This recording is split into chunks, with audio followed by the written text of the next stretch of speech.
Yesus tidak berbicara tentang hukuman badan, tapi Yesus berbicara mengenai relasi dengan Tuhan. Kalau demikian, bagaimana firman ini harus diberi makna? Maknanya muncul ketika kita memberi konteks relasi dengan Allah. Bagaimana kalau demikian harus dipahami? Maka kalimat ini harus dipahami sebagai relasi dengan Allah yang total, yang sepenuh-penuhnya, yang setinggi-tingginya.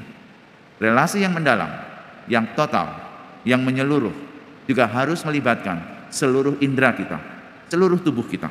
Tubuh yang terarah, tubuh yang dijaga dan dirawat untuk mampu menjaga kehendak Allah.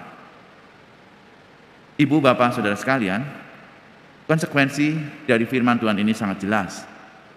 Dalam etika moral Kristiani, teologi tubuh mulai berkembang, di mana tubuh menjadi sarana kita menjaga relasi yang mendalam dengan Tuhan. Tubuh yang macam apa yang terawat?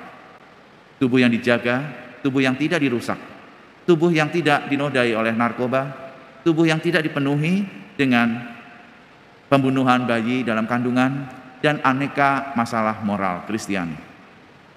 Saudara, semoga bacaan Injil pada hari ini menginspirasi kita untuk menjaga hidup kita secara utuh, baik jiwa maupun tubuh kita yang semakin terarah pada kehendak Allah.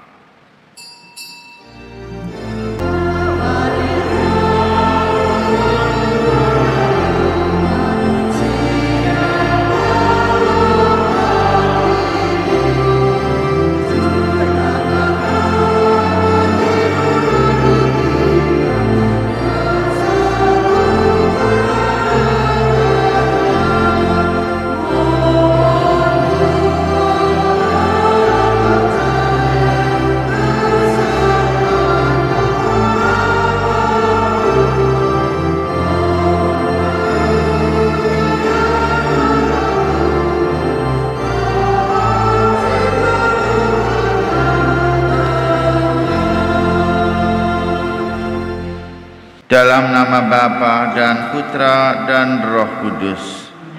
Rahmat Tuhan kita Yesus Kristus, cinta kasih Allah dan persekutuan Roh Kudus bersamamu. Ibu bapak, saudara-saudari sekalian, hari ini adalah hari Jumat dalam pekan biasa ke-10. Marilah kita siapkan hati dan budi kita seraya mohon ampun kepada Tuhan atas segala dosa dan kesalahan kita. Relasi Tuhan yang intim senantiasa menjadi poros hidup seorang pengikut Kristus. Dan itu juga yang dilakukan oleh Elia di Gunung Horeb. Bagaimana ia mampu berelasi dengan Tuhan.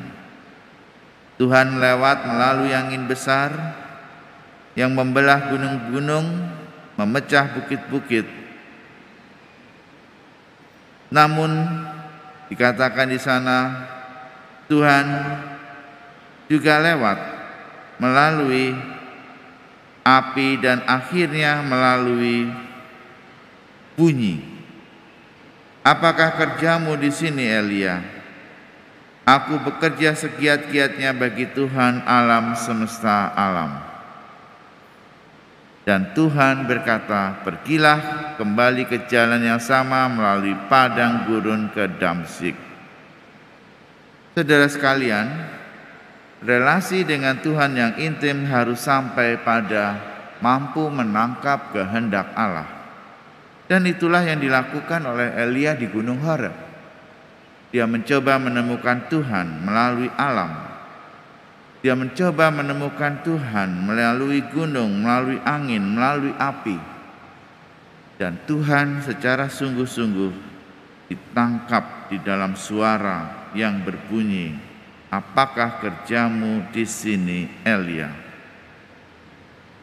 Hal yang sama juga dilakukan dalam Injil Yesus menurut Matius pada pagi hari ini. Relasi yang mendalam dengan Allah ditunjukkan dengan sejauh mana tubuh kita sungguh bisa menjadi bait Allahnya. Tubuh yang macam apa? Tubuh yang dirawat, dijaga untuk senantiasa terarah pada kehendak Allah. Maka jika matamu yang kanan menyesatkan dikau, jungkilah dan buanglah.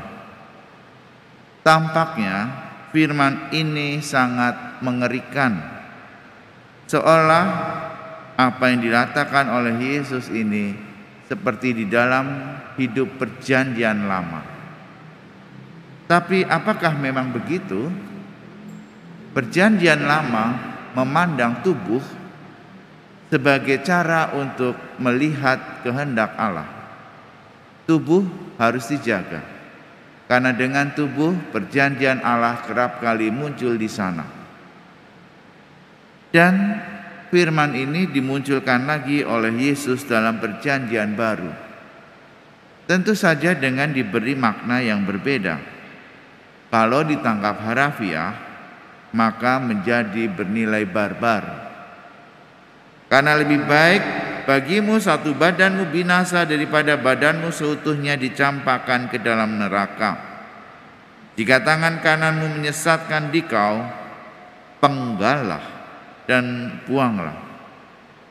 Pertanyaannya, apakah ini ajaran Yesus dalam perjanjian baru? Jika kita melihat konteks secara utuh, Yesus tidak berbicara mengenai hukuman. Tetapi Yesus berbicara mengenai akhir zaman, hidup di dalam neraka atau hidup bersama dalam kerajaan surga. Yesus tidak berbicara tentang hukuman badan, tapi Yesus berbicara mengenai relasi dengan Tuhan. Kalau demikian, bagaimana firman ini harus diberi makna? Maknanya muncul ketika kita memberi konteks relasi dengan Allah. Bagaimana kalau demikian harus dipahami?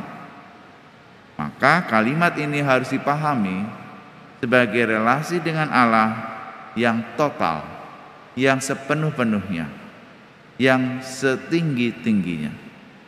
Relasi yang mendalam, yang total, yang menyeluruh, juga harus melibatkan seluruh indera kita, seluruh tubuh kita, tubuh yang terarah, tubuh yang dijaga dan dirawat untuk mampu menjaga kehendak Allah. Ibu, bapak, saudara sekalian, konsekuensi dari firman Tuhan ini sangat jelas. Dalam etika moral Kristiani, teologi tubuh mulai berkembang, di mana tubuh menjadi sarana kita menjaga relasi yang mendalam dengan Tuhan. Tubuh yang macam apa yang terawat? Tubuh yang dijaga, tubuh yang tidak dirusak, tubuh yang tidak dinodai oleh narkoba, tubuh yang tidak dipenuhi dengan pembunuhan bayi dalam kandungan, dan aneka masalah moral Kristiani. Saudara, semoga bacaan Injil pada hari ini menginspirasi kita untuk menjaga hidup kita secara utuh, baik jiwa maupun tubuh kita yang semakin terarah pada kehendak Allah. Tuhan memberkati. Agunglah misteri iman kita.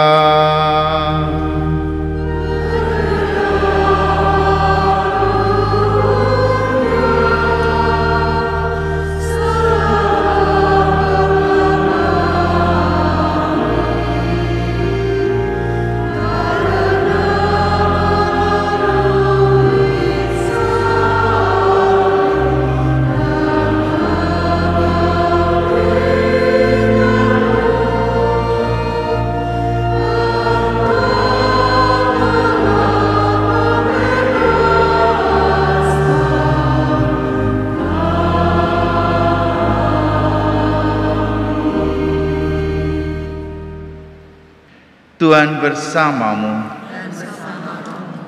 Semoga Allah yang Maha Kuasa memberkati saudara sekalian, Bapa, Putra, dan Roh Kudus. Perayaan Ekaristi sudah selesai, marilah pergi kita diutus.